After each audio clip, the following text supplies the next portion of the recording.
So it's true about how everyone talks in this town. Word really does travel, doesn't it? I heard that your son laid the smackdown on my nephew.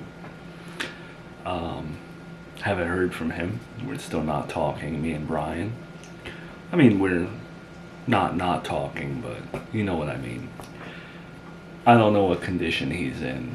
I don't know if he went to hospital after that. I don't know what he's doing, but kudos on your son. Guess it was the right thing to do to confront him and stop him from harassing Miranda. Sorry, but is it going to piss you off if I say that I simply don't want to be involved in that? It's not my mess. No. I can understand why you wouldn't want to be involved in something like that. It's not the best thing that your son has done as of late, but again, my nephew is also showing his true colors, so I get it. But if you think that my nephew's going to let that go unchecked, I think you'd be mistaken. Well, now I would say that they're even, no? You know, they fought before, Joey lost, they fought this time, and Joey won. They're 1-1. Leave it at that. Let's move on. Let's be adults. They fought it out. It is what it is. I wouldn't necessarily call it even when your son was the aggressor last time.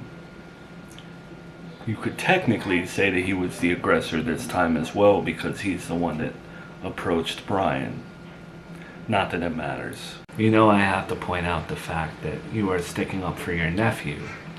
The same nephew who you were just disowning. You're in the middle of a little bit of a fight with him right now as we speak. And you're kind of siding with him over Joey. You're right. I'm flip-flopping again, aren't I?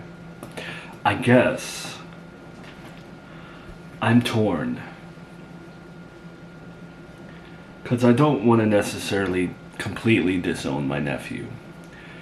And I want to be part of your family now. But I also do not think that... I don't think that everyone's going to coexist. And I just haven't decided who I want to stick up for more. Your son or Brian. And it's tough. Look, I don't think it's a tough call on who to support at this moment. A lot of the times, real life, there's no good or bad. There's shades of gray. But I do think at this point in time, there is good and bad, and your nephew is being rather bad. My son is very selfless and just in what he's pursuing. No? He's just trying to protect his ex-wife. You're right. You're right again. And it's funny because with you, I don't feel any shame admitting that you're right. When you're right, you're right. I think that my son is slowly cracking. See? Call him my son. My nephew. He's slowly cracking. And yours is slowly growing and getting better, and it's just a tough thing to deal with, but I'm glad your family is thriving for once rather than mine. I'm starting to see your family from a different perspective now that we're dating. I also think that my son has grown in the way that he wants to protect me and take care of me, you know. In my old age, he said that I could move in with him. He even threw it out there that he wanted me to move away with him to a different state with his girlfriend. Like if they were to buy a house. He asked you to move away with him and his girlfriend. I didn't know that. What would happen to us if you moved away with him? You don't have to worry about any of this because I'm not moving. I'm just saying he threw it out there, and it's not like him. Our relationship was never like that. Affectionate, you know. No, but hypothetically, you wanted to go live with your son and live in his house if he got one. I doubt he could get one with his career in the market right now, price-wise. And it's not a great time to buy anyway, but hypothetically, you moved in with him to wherever. What does happen to us, really? Again, I'm not moving, but if I were to move, I guess you and I would just be long distance, like we have been before this. What if we were more serious than we are now? What if we were more committed?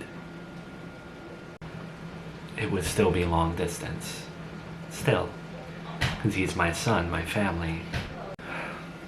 I'm only a little taken back by the fact that you would up and leave so easily and go back to long distance. Because I divorced my wife for you. I kind of like dropped everything for you. For you to just leave with your son seems, am I wrong for feeling a little offended by that? You really do love me, don't you? For you to get all worked up like this. I do. I wouldn't have said that if I didn't mean it.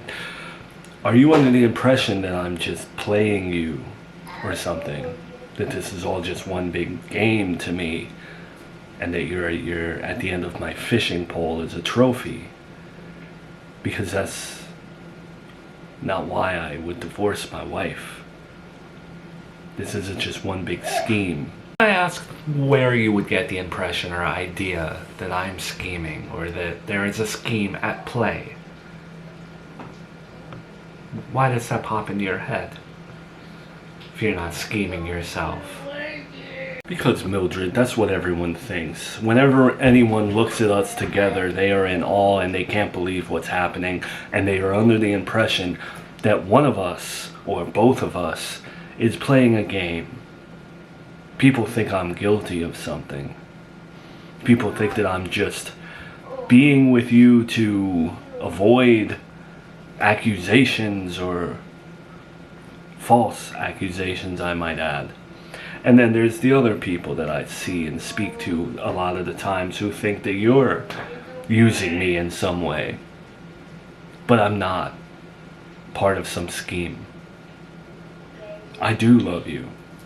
You made me fall hard. No man in my past, I believe, truly loved me. They loved the idea of a domesticated woman, and all they wanted was for me to be a housewife. That's it.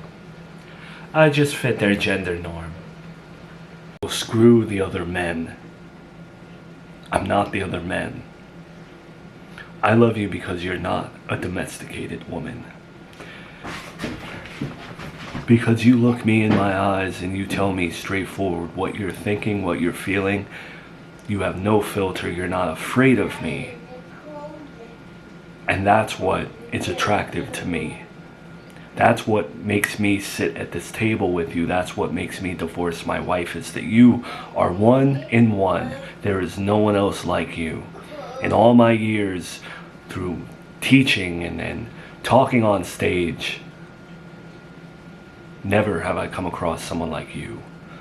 You're intoxicating, and you swept me off my feet. And that's embarrassing for me to say, but it's goddamn true. Forgive me, Lord, for what I just said.